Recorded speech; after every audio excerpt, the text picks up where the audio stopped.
ठंड की शाम थी। चारों तरफ गहरा कोहरा छाया हुआ था, इतना कि घर से कुछ कदम दूर खड़ा इंसान भी धुंधला दिखे। घर के सामने आंगन में दादाजी अपनी पुरानी खाट पर बैठे थे।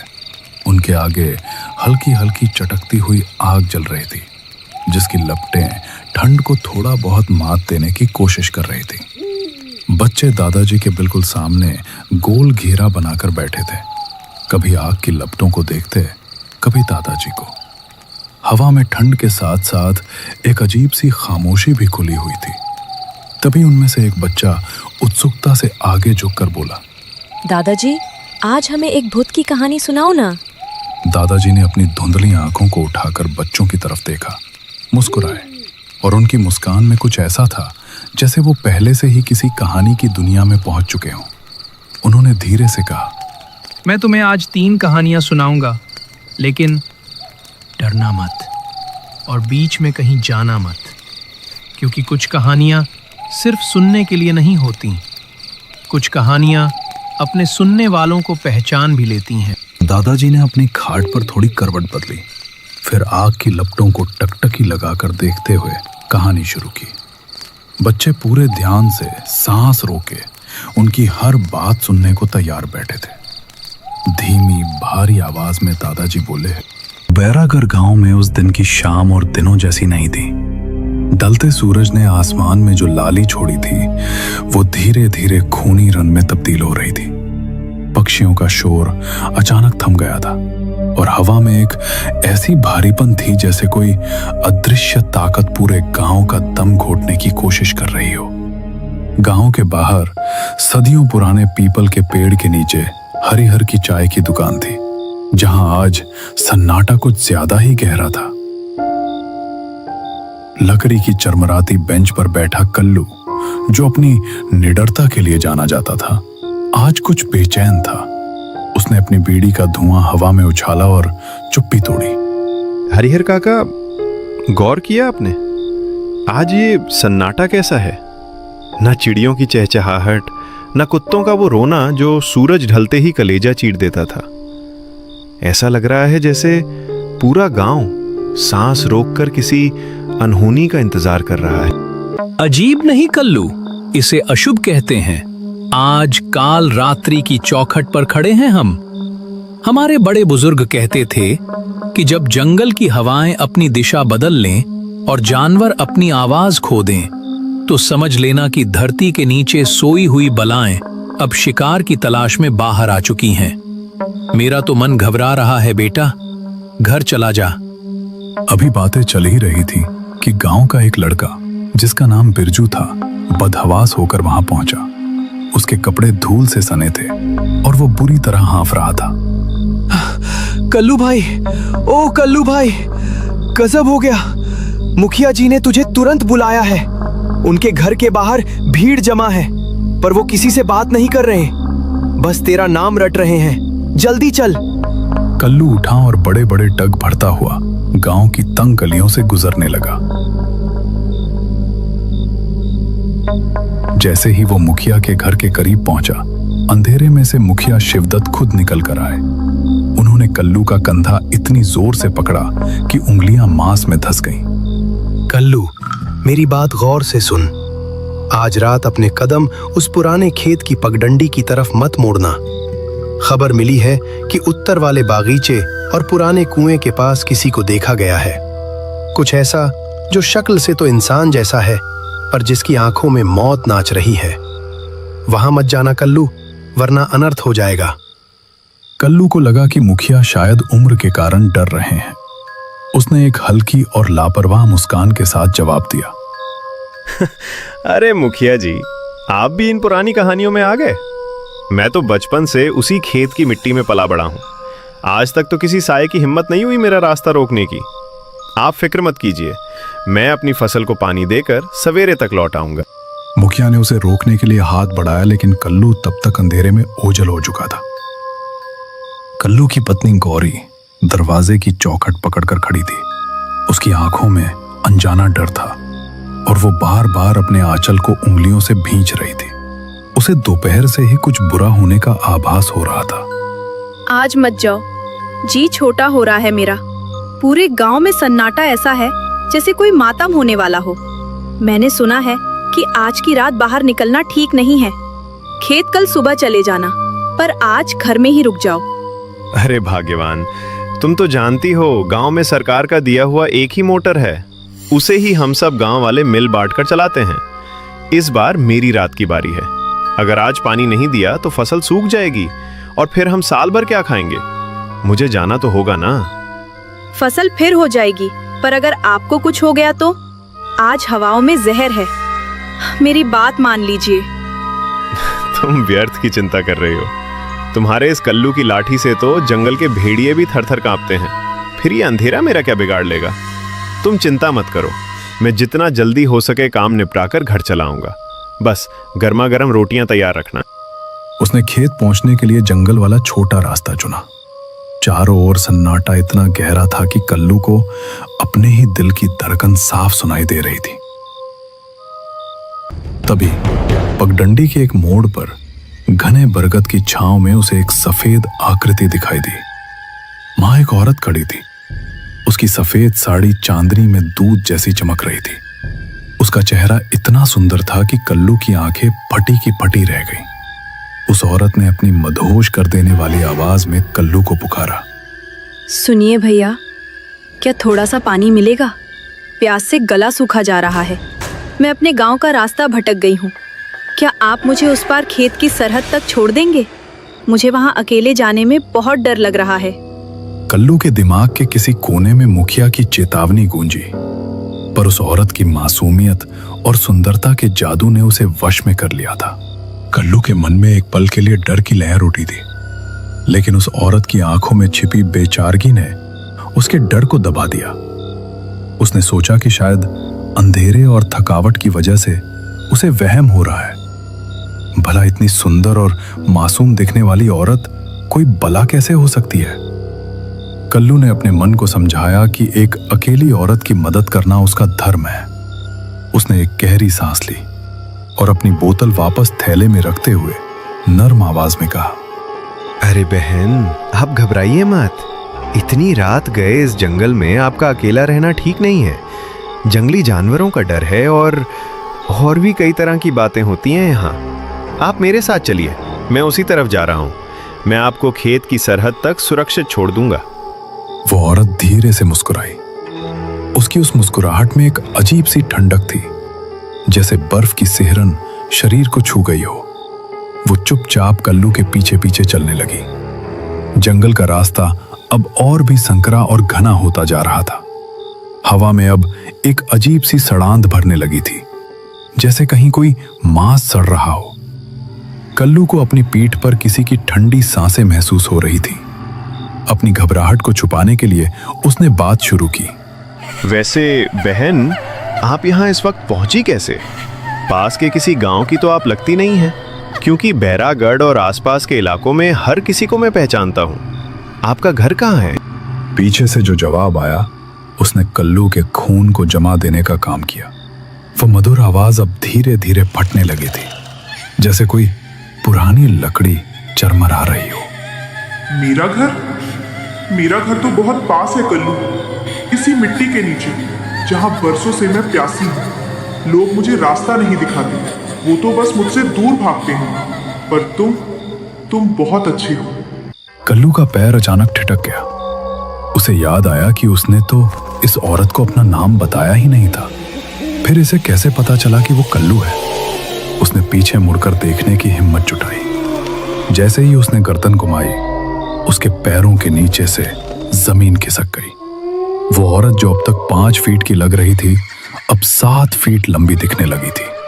उसके पैर जमीन पर नहीं बल्कि हवा में कुछ इंच ऊपर थे और उनके पंजे पीछे की तरफ मुड़े हुए थे। तुम कौन हो? तुम्हारे पैर उल्टे क्यों हैं? तुम इंसान नहीं हो। वो औरत खिलखिलाकर हंसी, लेकिन वो हंसी किसी इंसान की नहीं बल्कि एक दरिंदे की थी। आसमान में बिजली कड़की और उस रोशनी में कल्लू ने देखा कि उसका चेहरा पिघल रहा था। उसकी आंखों की पुतलियां गायब हो चुकी थी और वहां सिर्फ जलते हुए अंगारे जैसे 2 लाल गड्ढे थे। आप पहचान गया? मुखिया ने तो मना किया था ना, पर भूख जब जागती है तो छलावा खुद शिकार ढूंढ ही लेता है। आज की रात तेरा खून मेरी प्यास बुझाएगा। वो औरत अब एक विकराल पिशाचनी का रूप ले चुकी थी। उसने अपने लंबे काले नाखूनों वाले हाथ कल्लू की गर्दन की तरफ बढ़ाए। कल्लू की चीख जंगल की खामोशी को चीरती हुई दूर तक गूंज गई। गांव के हर घर में सन्नाटा था, लेकिन गौरी की आंखों में नींद का एक कतरा भी नहीं था। वो पूरी रात दिए की टिमटिमाती लौ को ताकती रही और हर आहट पर दरवाजे की ओर दौड़ती, पर वहां सिर्फ सन्नाटा और अंधेरा मिलता। जैसे ही सुबह की पहली किरण फूटी, गौरी बदहवास होकर मुखिया के घर की ओर भागी। काका, अनर्थ हो गया काका। रात बीत गई, सूरज निकल आया, लेकिन कल्लू अब तक घर नहीं लौटा। उसे तो भोर होने से पहले ही आ जाना चाहिए था। मेरा मन बैठा जा रहा है काका, कुछ कीजिए। मुखिया शिवदत्त का चेहरा फक पड़ गया। उन्हें उसी बात का डर था जिसे उन्होंने शाम को भांप लिया था। उन्होंने तुरंत गांव के 5-6 हट्टे कट्टे मर्दों को इकट्ठा किया और लाठियां लेकर जंगल की ओर चल पड़े।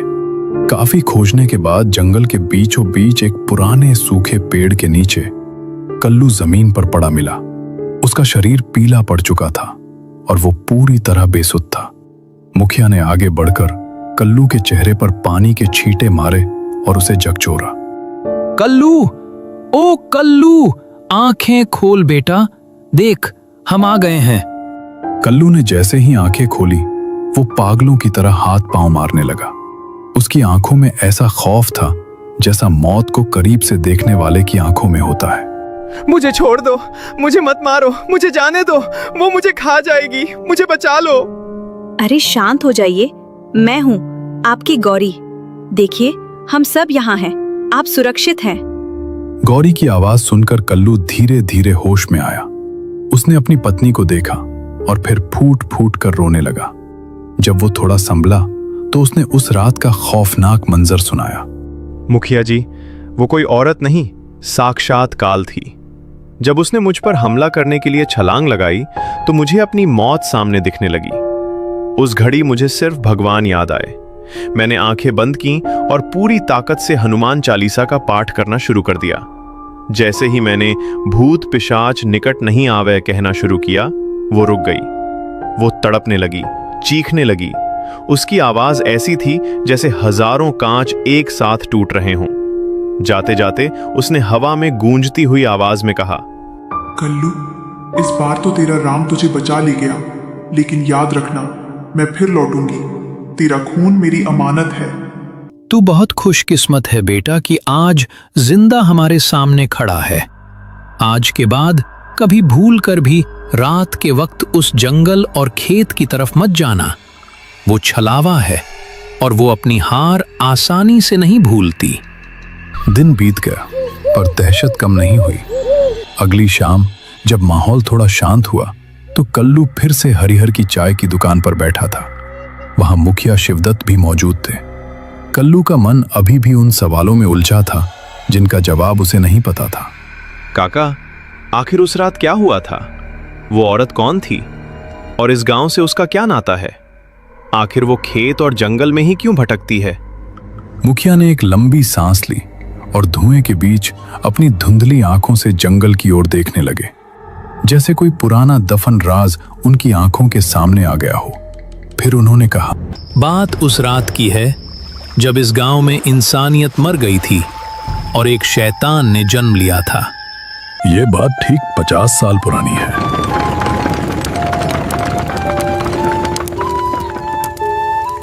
उस समय यहां जमींदार ठाकुर प्रताप सिंह का राज चलता था। वो आदमी नहीं, जल्लाद था, क्रूर, घमंडी और बेहद निर्दयी। उसके लिए गांव के लोग इंसानों से कम और कीड़े मकोड़ों से ज्यादा कुछ नहीं थे। हवेली के ठीक पीछे जहां आज झाड़ियां हैं, वहां एक छोटी सी झोंपड़ी हुआ करती थी। उसमें लक्ष्मी रहती थी। लक्ष्मी साक्षात देवी जैसी सूरत थी उसकी। गरीब थी, फटे कपड़े पहनती थी, लेकिन उसकी आंखों में गजब का स्वाभिमान था। उसका पति किशन शहर कमाने गया था ताकि आने वाले बच्चे के लिए कुछ पैसे जोड़ सके। हाँ, लक्ष्मी पेट से थी। 8वां महीना चल रहा था। उसका पेट उभरा हुआ था। उसकी चाल में वो धीमापन और भारीपन था जो एक मां को संपूर्ण बनाता है। उस साल भयंकर सूखा पड़ा था। खेत बंजर हो गए थे। लक्ष्मी लगान नहीं दे पाई थी। ठाकुर प्रताप सिंह ने संदेश भिजवाया, या तो लगान दो या जमीन खाली करो। लक्ष्मी हवेली गई, गिड़गिड़ाई। उसने ठाकुर के बूटों पर अपनी नाक रगड़ी। मालिक, सरकार, मुझ पर रहम करो। किशन के आते ही पाई पाई चुका दूंगी। बस कुछ दिन की मोहलत दे दो। इस हालत में मैं कहाँ जाऊंगी सरकार? लेकिन ठाकुर की हवस भरी नजर लक्ष्मी की जमीन पर नहीं, उसकी इज्जत और उसकी बेबसी पर थी। उस अमावस की रात आसमान फटने को तैयार था। बिजलियां ऐसे कड़क रही थीं मानो दुनिया खत्म हो जाएगी। ठाकुर शराब के नशे में धुत होकर अपने लठैतों के साथ लक्ष्मी की झोपड़ी पर आ धमका। लक्ष्मी अकेली थी। उसने दरवाजा बंद करने की कोशिश की, लेकिन ठाकुर ने एक ही लात में दरवाजा तोड़ दिया। ठाकुर साहब, पीछे हटिए, रहम करो। मैं गर्भवती हूँ, मेरे पेट में बच्चा है, भगवान से डरिए। तेरा ये बच्चा और तू दोनों मेरी जमीन पर बोझ हो। अगर लगान नहीं दे सकती तो तुझे जीने का भी हक नहीं है कुतिया। ठाकुर ने लक्ष्मी के बाल पकड़े और उसे घसीटते हुए कीचड़ भरे आंगन में ले आया। बारिश मूसलाधार हो रही थी। लक्ष्मी की साड़ी कीचड़ में सन गई थी। वो बस एक ही रट लगाए थी, मेरे बच्चे को मत मारो, मुझे मार दो। मेरे पेट पर मत मारो, इसे छोड़ दो। लेकिन शराब और सत्ता के नशे में चूर उस जानवर को कुछ नहीं सूझा। उसने अपने भारी कीलों वाले जूतों से लक्ष्मी के उभरे हुए पेट पर पूरी ताकत से लात मारी। एक लात, फिर दूसरी, फिर तीसरी। लक्ष्मी की वो चीख, वो रूह कंपा देने वाली दर्दनाक चीख आज भी जब हवा चलती है तो मुझे सुनाई देती है। वो तड़पती रही, अपने पेट को दोनों हाथों से पकड़े हुए, खून से लथपथ। उसका बच्चा, जो दुनिया में आया भी नहीं था, पेट के अंदर ही कुचल दिया गया। और तड़प तड़प कर अपनी अधूरी ममता, अपने मरे हुए बच्चे का गम और बेइंतहा गुस्से के साथ लक्ष्मी ने भी दम तोड़ दिया। मरते मरते उसकी आंखें खुली थीं, सीधे ठाकुर की ओर टकटकी लगाए। उसने कोई शब्द नहीं बोला, बस आसमान की तरफ देखा और एक लंबी खौफनाक चीख मारी। उस दिन से वो इस जंगल और उन खेतों में भटक रही है। वो उस दिन की कायरता को भूल नहीं पाई है। उसके मन में बस एक ही सवाल और एक ही आग जल रही है। उस दिन इस गांव के मर्द कहां मर गए थे? क्यों किसी ने मेरे बच्चे को बचाने की कोशिश नहीं की? कल्लू के रोंगटे खड़े हो गए। अब उसे समझ आया कि वो औरत इतनी भयानक क्यों बन गई थी।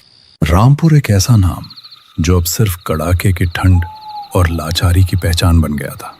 ये जाड़ों की सबसे काली अमावस की रात थी। साल की वो रात जब अंधेरा सबसे गहरा होता है। अमावस ने आसमान से सारी रोशनी छीन ली थी और ठंड ने जमीन से सारी जान। घड़ी में रात के 9 बजे थे, लेकिन बाहर ऐसा सन्नाटा था जैसे आधी रात बीत चुकी हो।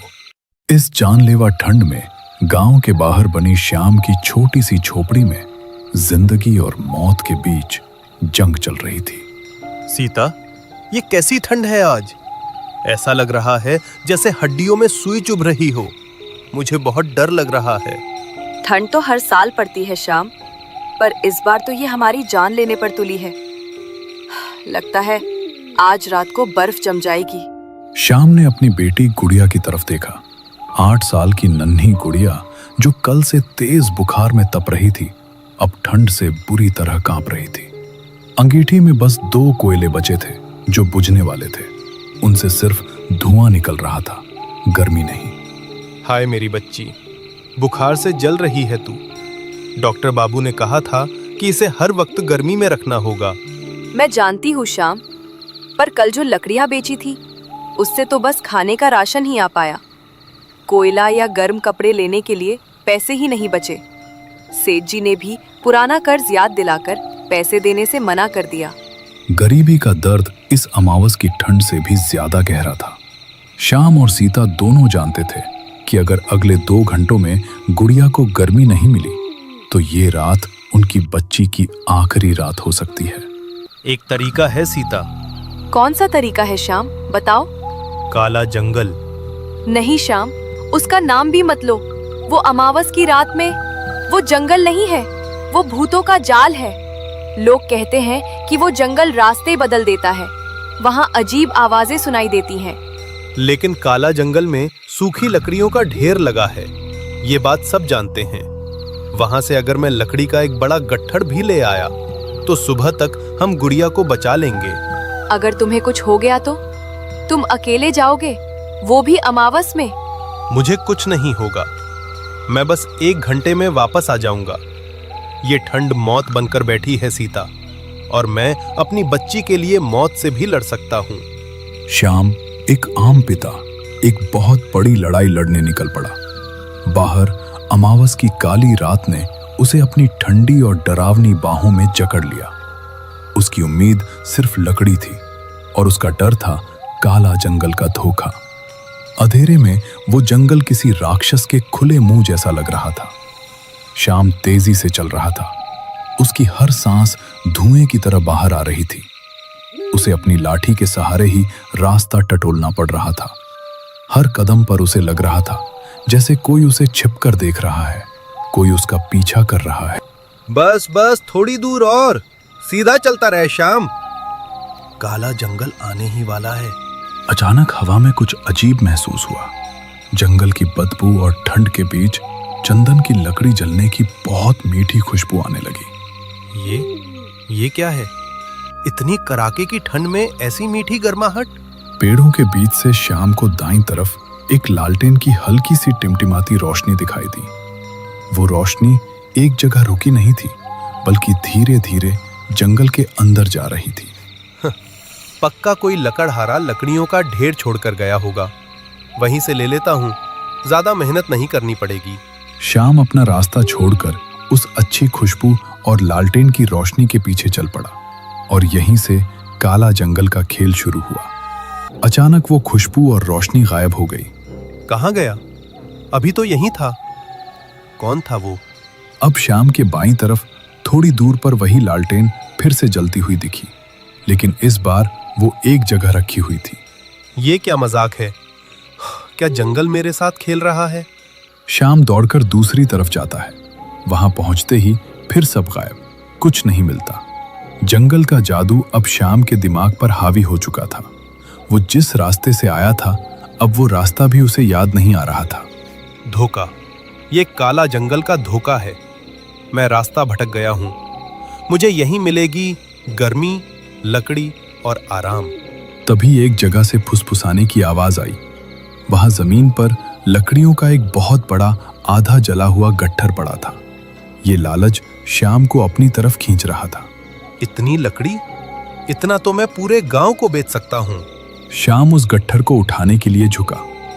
जैसे ही उसने लकड़ी को हाथ लगाया, उसे जोर का झटका लगा। श्याम पीछे गिर पड़ा और चिल्लाया। उस लकड़ी के ढेर से एक काला धुआं उठा और परछाई बन गया। ये साक्षात अमावस का अंधेरा था। गर्मी अच्छी है ना? मेरे पास आओ। दूर हटो। कौन हो तुम? मुझे तुम्हारी गर्मी नहीं चाहिए। बेटी, उसे गर्मी चाहिए ना। मैं हूं वो गर्मी जो कभी बुझती नहीं। वो काली परछाई तेजी से हवा में फैलती है और श्याम के पैरों को छू लेती है। श्याम को अपने पैरों में बर्फ जैसी चुभन और दर्द महसूस होता है। नहीं। श्याम उस डरावनी जगह से जान बचाकर भागा। बिना दिशा देखे वो जंगल के और अंदर दौड़ पड़ा। श्याम उस लालटेन के धोखे और काली परछाई के बर्फीले स्पर्श से भागकर अब काला जंगल के ऐसे हिस्से में आ गया था जहां पेड़ इतने घने थे कि अमावस का अंधेरा भी कम लगने लगा था। उसका शरीर कांप रहा था और दिमाग चकरा रहा था। भाग श्याम, यहां से भाग। ये जंगल तुझे मार डालेगा। ये सिर्फ लकड़ियों का ढेर नहीं है। तभी भागते भागते श्याम ने सामने पेड़ों के बीच एक अजीब सी जगह देखी। वो जगह जंगल के बाकी हिस्से से बिल्कुल अलग थी। वहां ना तो जानलेवा ठंड थी और ना ही हवा का वो डरावना शोर। वो एक खुला मैदान था जहां दर्जनों पत्थरों के ढेर लगे थे। इन पत्थरों के बीच अजीब सी आकृतियां बनी थी जो किसी पुराने खंडर जैसी लग रही थी, और उन पत्थरों के बीच से श्याम को कई आवाजें सुनाई दी। ये क्या है? इतनी रात को यहां कौन है? वो धीरे धीरे आगे बढ़ा। जैसे ही उसने मैदान में कदम रखा, उसे अपनी आंखों पर यकीन नहीं हुआ। पत्थर के ढेरों के बीच हल्की चांदनी चमक रही थी जो अमावस की रात में नामुमकिन थी। उस रोशनी में कुछ लोग दिखाई दे रहे थे। उन्होंने अजीब तरह के कपड़े पहने थे, पुराने, फटे हुए और गंदे।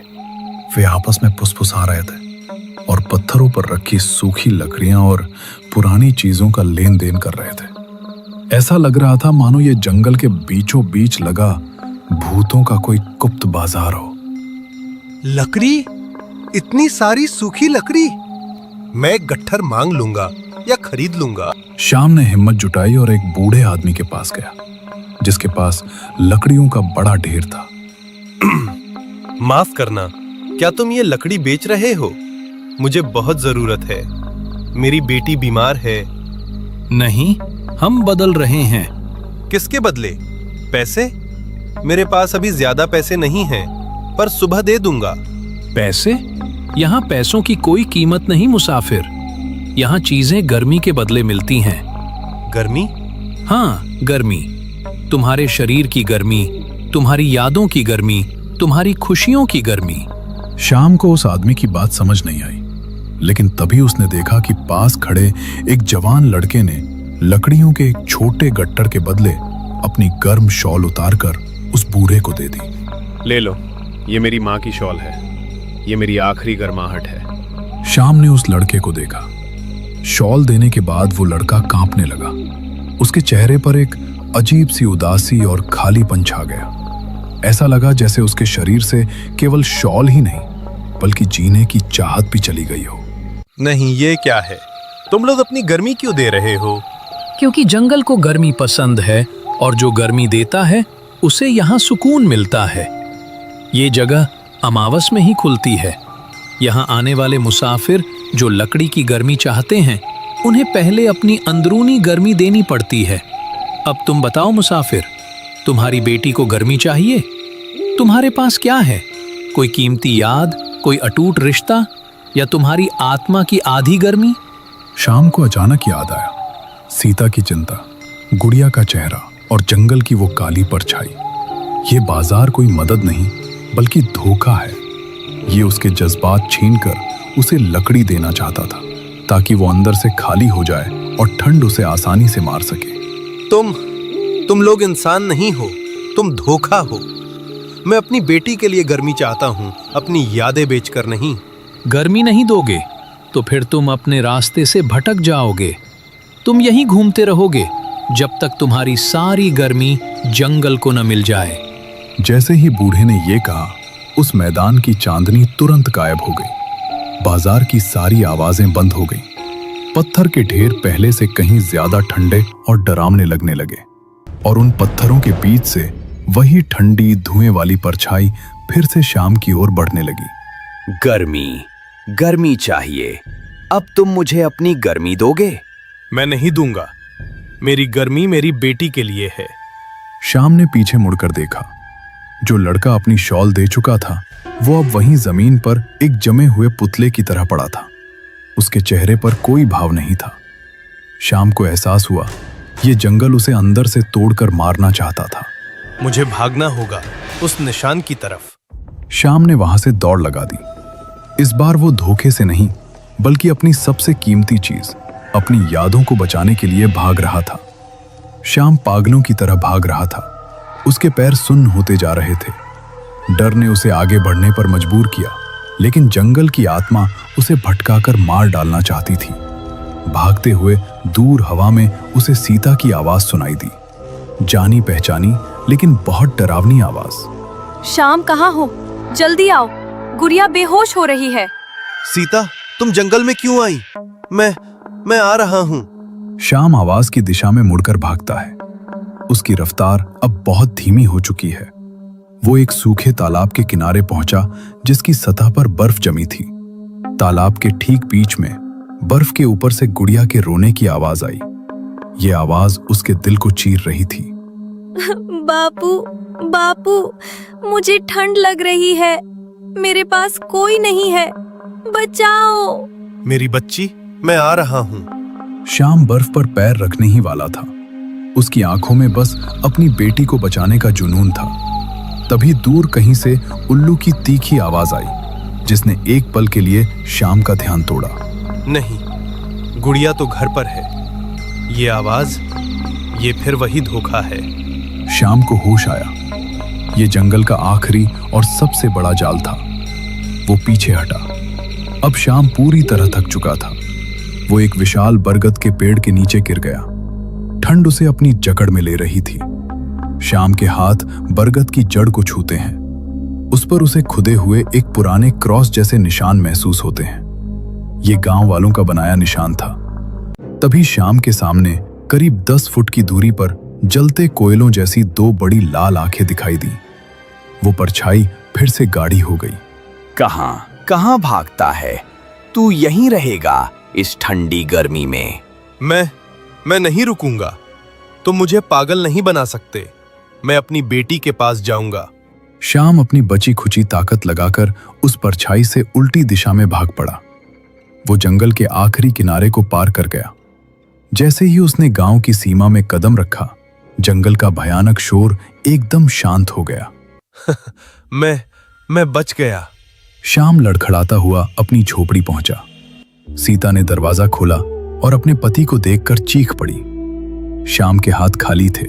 उसके पैरों पर ठंड का बुरा असर दिख रहा था। श्याम, मेरे श्याम, तुम ठीक हो? लकड़ी कहाँ है? तुम खाली हाथ क्यों हो? और ये तुम्हारे पैर? सीता, वो जंगल, वो मौत का जाल था। मैं लकड़ी नहीं ला पाया, पर मैं जिंदा बच गया। अब क्या होगा गुड़िया का? सीता, वो लकड़ी का गट्ठर जो सेठ जी के लिए रखा था, जिसे कल सुबह देना था, उसे अभी जलाओ। सेठ को सुबह देखेंगे मेरी बच्ची पहले है। इस बार मैं हार नहीं मानूंगा। सीता ने तेजी से लकड़ी के उस गट्ठर को उठाकर अंगीठी में डाल दिया। सूखी लकड़ी ने तुरंत आग पकड़ ली। पहली बार उस झोपड़ी में अमावस के डर पर जिंदगी की गर्माहट भारी पड़ी। आग की पीली रोशनी और गर्मी धीरे धीरे कमरे में फैलने लगी। गुड़िया की खांसी कम हुई और वो गहरी चैन की सांस लेने लगी। बिहार के समस्तीपुर की वो रात साधारण नहीं थी। ठंड का आलम यह था कि हवा किसी तेज नश्तर की तरह हड्डियों को चीरती हुई निकल रही थी। पूरा गांव सन्नाटे की चादर ओढ़े रजाइयों में दुबका हुआ था, मानो बाहर कदम रखना मौत को दावत देना हो। गांव के ठीक बीचों बीच सदियों पुराने विशाल पीपल के पेड़ के नीचे अलाव जल रहा था। आग की नाचती लपटों के सामने साहिल और मंटू बैठे हाथ सेंक रहे थे। सन्नाटे को तोड़ते हुए साहिल ने एक ठंडी आह भरी और हथेलियां रगड़ते हुए बोला, भाई मंटू, अब वो पहले वाले दिन कहाँ रहे? पहले ठंड आती थी तो गांव की चौपालें सजती थीं। अलाव के इर्द गिर्द चाय पकोड़े और गपशप का दौर चलता था। अब देख, जिसे देखो रजाई में दुबक कर मोबाइल की स्क्रीन में खोया है।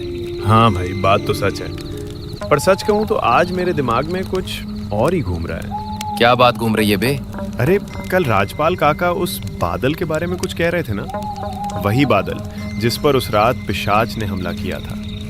बात तो गांव भर में फैली थी, पर काका ने पूरी कहानी कभी सुनाई ही नहीं। अभी दोनों इसी उधेड़बुन में थे कि अचानक पीछे की सूखी पत्तियों पर भारी कदमों की आहट सुनाई दी। दोनों ने झटके से पीछे मुड़कर देखा। सामने राजपाल काका खड़े थे, गांव के सबसे बुजुर्ग और रहस्यमयी शख्स। लंबी सफेद दाढ़ी, कांपते हुए हाथ और आंखों में एक ऐसी गहराई जिसमें न जाने कितने राज दफन थे। वे धीरे धीरे चलकर अलाव के पास आए और लड़कों के बगल में बैठ गए। अरे साहिल, मंटू, आज बड़े गंभीर लग रहे हो। क्या बात है? आज हरिया की दुकान से चाय पकोड़े नहीं मंगाए क्या? अरे काका, ठंड इतनी है कि हरिया दुकान बंद करके सो गया। साहिल ने कहा, कल जो आप बादल और उस पिशाच वाले किस्से का जिक्र कर रहे थे, आज जरा वो पूरी बात बता दीजिए। अरे हाँ, ठीक है, सुनो, लेकिन एक बात याद रखना, बीच में कहीं उठकर जाना मत। वरना कहानी का सारा असर खत्म हो जाएगा। दिसंबर की वो शाम किसी आम शाम जैसी नहीं थी। पहाड़ों के पीछे सूरज अभी डूबा ही था कि आसमान का रंग नीले से गहरा, सलेटी और फिर स्याह काला होने लगा था। पुरानी सरकारी बस के इंजन की गरगराहट ने उस सुनसान घाटी की शांति को कुछ पलों के लिए भंग किया और फिर धुएं का एक काला गुबार छोड़कर आगे बढ़ गई। बस के जाने के बाद जो बचा वो था बर्फ जैसी ठंडी हवा और एक गहरा डरावना सन्नाटा। सड़क के किनारे जहां बस रुकी थी वहां अब सिर्फ एक इंसान खड़ा था, बादल। उसके कंधों पर एक भारी बैग था और बदन पर एक मोटी जैकेट जिसकी चेन उसने गले तक चढ़ा रखी थी। 25 साल का बादल, जिसने अभी अभी अपनी फॉरेस्टर की वर्दी और नियुक्ति पत्र हासिल किया था, अब अपने नए कार्यक्षेत्र बिशनपुर के मुहाने पर खड़ा था। कितनी कड़ाके की ठंड है यार। शहर में एसी की ठंडक और यहाँ की इस कुदरती ठंड में जमीन आसमान का फर्क है। हड्डियों तक को गला रही है। और ये बस वाला भी अजीब था। बोला, साहब यही उतर जाओ, आगे बस नहीं जाएगी। बादल ने अपनी जेब से मोबाइल निकाला। स्क्रीन की रोशनी उस घने अंधेरे में जुगनू जैसी लग रही थी। उम्मीद के मुताबिक नेटवर्क के डंडे नदारद थे। उसने एक लंबी सांस छोड़ी जिससे हवा में भाप का एक बादल बन गया। उसके सामने एक कच्ची पगडंडी थी जो सीधे घने जंगल के पेट में जा रही थी। उसे बताया गया था कि उसका गांव बिशनपुर मुख्य सड़क से 3 किलोमीटर अंदर है। उसने अपने जूतों के फीते कसे और अंधेरे रास्ते पर पहला कदम बढ़ाया। जंगल साल और सागौन के ऊंचे पेड़ों से भरा था। हवा जब इन पेड़ों के पत्तों से गुजरती तो साए साए की ऐसी आवाज आती जैसे कोई दूर खड़ा रो रहा हो। पैरों के नीचे सूखे पत्ते चर चर कर रहे थे जो उस खामोशी में किसी धमाके जैसे लग रहे थे। हिम्मत रख बादल, हिम्मत रख। तूने ही तो चुनी थी ये नौकरी। एडवेंचर चाहिए था ना तुझे। ले, मिल गया एडवेंचर। बस 3 किलोमीटर ही तो है, अभी आधे घंटे में पहुंच जाऊंगा। लेकिन ये अंधेरा कुछ ज्यादा ही गहरा नहीं है। टॉर्च की रोशनी भी 10 कदम से आगे नहीं जा रही। ऐसा लग रहा है जैसे अंधेरा मुझे निगलने के लिए तैयार बैठा है। चलते चलते करीब 40 मिनट बीत चुके थे। रास्ता पथरीला और ऊबड़ खाबड़ था। कई बार बादल का पैर फिसला लेकिन वो संभल गया। तभी उसे हवा में एक अलग गंध महसूस हुई, गीली मिट्टी और जलती हुई लकड़ी की गंध। उसने अपनी टॉर्च सामने घुमाई। दूर, बहुत दूर उसे कुछ टिमटिमाती हुई रोशनियां दिखाई दी। वे बिजली के बल्ब नहीं बल्कि लालटेन और दिए थे। बिशनपुर आ गया था। गांव एक शमशान जैसी शांति में डूबा था। कच्चे मिट्टी के घर एक दूसरे से सटकर खड़े थे। कोई शोर नहीं, कोई वाहन नहीं, यहां तक कि लोगों की बातचीत की आवाज भी नहीं। सिर्फ कुत्तों के भौंकने की आवाज ने बादल के आगमन की घोषणा की। कोई है? नमस्ते, कोई है यहाँ? बादल की आवाज सुनकर एक झोपड़ी का दरवाजा चचर्राते हुए खुला। एक बुजुर्ग जिनके चेहरे पर झुर्रियों का जाल था और हाथ में एक पुरानी लालटेन थी, बाहर निकले। उन्होंने अपनी आंखों को सिकोड़ते हुए टॉर्च की रोशनी के पीछे खड़े बादल को देखने की कोशिश की। कौन है भाई? इतनी रात गए इस वीराने में क्या कर रहे हो? रास्ता भटक गए हो क्या? नहीं काका, मैं रास्ता नहीं भटका। मेरा नाम बादल है। मेरी यहाँ पोस्टिंग हुई है वन विभाग में। मैं नया फॉरेस्टर हूँ। बुजुर्ग के चेहरे के भाव बदले। अविश्वास की जगह अब एक अजीब सी हमदर्दी ने ले ली थी। वे आगे बढ़े और अपनी लालटेन ऊपर की। पीली रोशनी में बादल का थका हुआ चेहरा दिखाई दिया। ओह, तो तुम हो नए साहब? राम राम बेटा, राम राम। मेरा नाम हरिराम है। हमें लगा नहीं था कि शहर से कोई नौजवान सच में यहाँ आएगा। ये गांव दुनिया से कटा हुआ है बेटा। न बिजली है, न कोई सुविधा। आओ, मैं तुम्हें तुम्हारे क्वार्टर तक छोड़ देता हूँ। हरिराम आगे आगे चलने लगे और बादल उनके पीछे। गांव बहुत छोटा था, मुश्किल से 20-25 घर। और सबसे आखिर में जंगल की सीमा से सटा हुआ एक पत्थर का बना पुराना मकान खड़ा था। ये वन विभाग का क्वार्टर था। इसकी दीवारें काली पड़ चुकी थी और छत पर जंगली बेलें लिपटी हुई थी।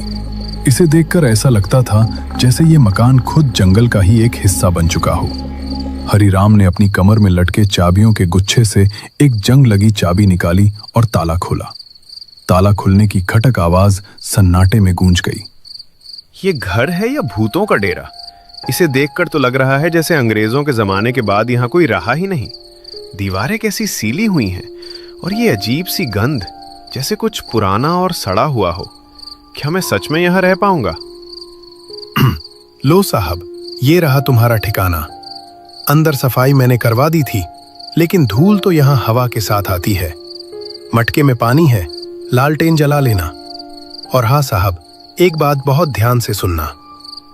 हरिराम की आवाज अचानक भारी और गंभीर हो गई। उन्होंने लालटेन नीचे रखी और बादल की आंखों में सीधे देखा। हवा के झोंके से लालटेन की लौ फड़फड़ाई, जिससे उनके चेहरे की परछाइयां डरावनी लगने लगी। रात को दरवाजा अंदर से कुंडी लगाकर बंद रखना, खिड़कियां मत खोलना। और अगर जंगल की तरफ से कोई आवाज आए, कोई रोने की आवाज या तुम्हारा नाम पुकारे, तो भूल कर भी बाहर मत जाना। ये जंगल दिन में जितना शांत है, रात में उतना ही अलग है।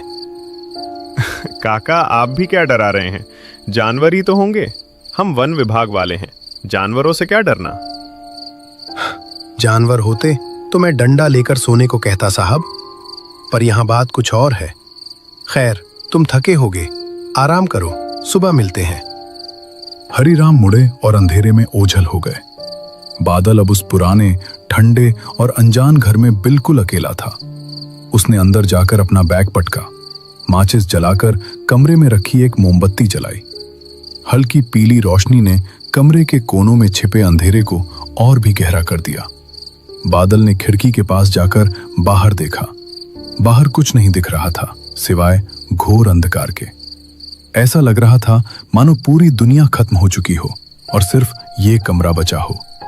ठंड बढ़ गई थी। उसने कमरे के कोने में बनी पुरानी अंगीठी में कुछ लकड़ियां डाली और आग जलाई। बेकार ही काका की बातों पर ध्यान दे रहा हूँ। गांव के लोग हैं, वही पुरानी कहानियां और वहम। कोई नाम पुकारे तो बाहर मत जाना। भला जंगल में कौन मेरा नाम जानेगा? बस मुझे इस सन्नाटे की आदत डालनी होगी। कल सुबह उठकर सब ठीक कर लूंगा। बादल अंगीठी के पास बैठकर अपने हाथ तापने लगा। आग की लपटों ने उसे थोड़ी राहत दी। उसकी आंखों में नींद का भारीपन आने लगा था। तभी जंगल की तरफ से एक आवाज आई। हवा की सरसराहट के बीच बहुत धीमी लेकिन स्पष्ट आवाज, जैसे कोई सूखी पत्तियों पर भारी कदमों से चल रहा हो और धीरे धीरे क्वार्टर की तरफ बढ़ रहा हो। बादल की नींद एक झटके में उड़ गई। वो सीधा होकर बैठ गया। उसने अपनी सांसें रोक लीं ताकि बाहर की आवाज सुन सके। आवाज अब और करीब आ गई थी और फिर कदमों की आवाज रुक गई, ठीक दरवाजे के बाहर। अब सन्नाटा इतना गहरा था कि बादल को अपनी ही धड़कनें कानों में सुनाई दे रही थी। उसने दरवाजे की कुंडी की तरफ देखा। क्या उसने उसे ठीक से बंद किया था? तभी दरवाजे पर एक बहुत ही हल्की दस्तक हुई। बादल का खून जम गया।